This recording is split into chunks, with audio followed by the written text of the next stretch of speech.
Hello दोस्तों, आप लोगों का स्वागत है। आज की वीडियो में आज हम देखेंगे कि आईसी रजिस्ट्रेशन के लिए किन किन डॉक्यूमेंट की आवश्यकता होती है।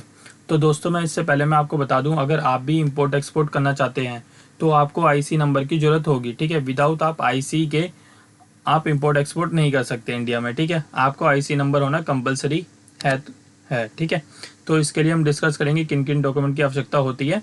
फर्स्ट ऑफ ऑल आता है कि जो इसमें जो पैन कार्ड लगेगा वो किसका लगेगा। अगर आप इंडिविजुअल का लगाओ, अगर आप इंडिविजुअल के नाम पे आईसी नंबर लेना चाहते हो, प्रोप्राइटरशिप है आपकी फर्म, तो आपको सिर्फ प्रोप्राइटर का पैन कार्ड लगाना है। अगर इनकेस अगर आपकी फर्म है या कंपनी है तो उनका पर्टिकुलर सेपरेट पैन होता है, तो वो आप उसके बेसिस पे आप ले सकते हो। ठीक है, और वही आपको अटैचमेंट में भी लगाना है।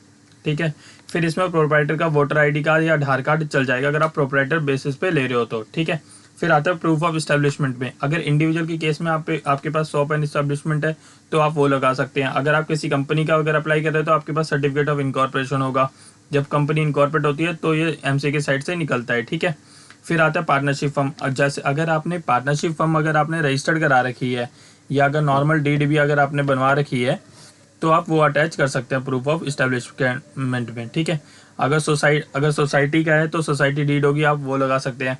अगर कोई सा प्रोप्राइटरशिप का है, अगर आपने रजिस्ट्रेशन ले रखा है शॉप एंड इस्टेब्लिशमेंट का या किसी भी एक्ट के अंदर उसका, तो आप वो प्रूफ लगा सकते हैं प्रूफ ऑफ इस्टेब्लिशमेंट में। ठीक है, फिर कंपनी और एचयूएफ के लिए तो एचयूएफ का आपका अलग से वो बना होता है।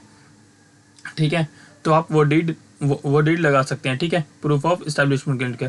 फिर आता है एड्रेस प्रूफ के लिए आपको किन किन डॉक्यूमेंट की आवश्यकता होती है। ठीक है, फर्स्ट ऑफ ऑल तो मैं आपको बता दूं, अगर आप किसी भी डिपार्टमेंट में अगर प्रूफ के लिए आप बात करते हैं एड्रेस के लिए, तो आपको कोई सा भी एक गवर्नमेंट प्रूफ लगाना कंपलसरी होता है। विदाउट कोई से भी गवर्नमेंट प्रूफ के कोई सा भी रजिस्ट्रेशन अप्रूव नहीं होता है। ठीक है, तो इसके लिए आपको कंपलसरी एक ऐसा प्रूफ होना चाहिए जो गवर्नमेंट रजिस्टर्ड हो जाए। जैसे कोई यूटिलिटी बिल हो गया, वाटर बिल हो गया, या टेलीफोन बिल हो गया, मोबाइल बिल हो गया। मोबाइल वैसे डॉक्यूमेंट गवर्नमेंट रजिस्टर्ड नहीं होता, बट हाँ वो भी चल जाता है। ठीक है, या लीज डीड हो गया।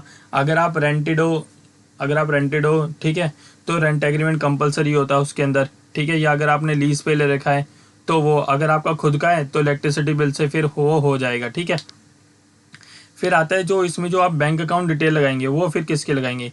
इंडिविजुअल में ये होता है कि अगर आप फर्म के नाम पे भी अगर रजिस्ट्रेशन ले रहे हो तो आपको फर्म के नाम का कैंसिल चेक लगाना चाहिए। ठीक है, और वो भी करंट अकाउंट होना चाहिए। देन यानी कि अगर कोई सा भी अगर आपको एक्सपोर्ट से कोई सा भी रिफंड आना होता है या किसी भी तरीके की सब्सिडी मिलनी होती है तो वो आपको उसी अकाउंट में मिलेगी जो आपके आइस गेट पे मैच हो रहा होता है। ठीक है, अब फिर आता है कंपनी के केस में और पार्टनरशिप फर्म के केस में आपके पास बिल्कुल सेपरेट करंट बैंक अकाउंट होता है। ठीक है, अगर आपको आईसी से रिलेटेड कोई सी भी जानकारी चाहिए तो आप हमारी मेल आईडी पे आप कॉन्टैक्ट कर सकते हैं। फिर मिलते हैं नेक्स्ट वीडियो में। Okay, thank you, bye bye.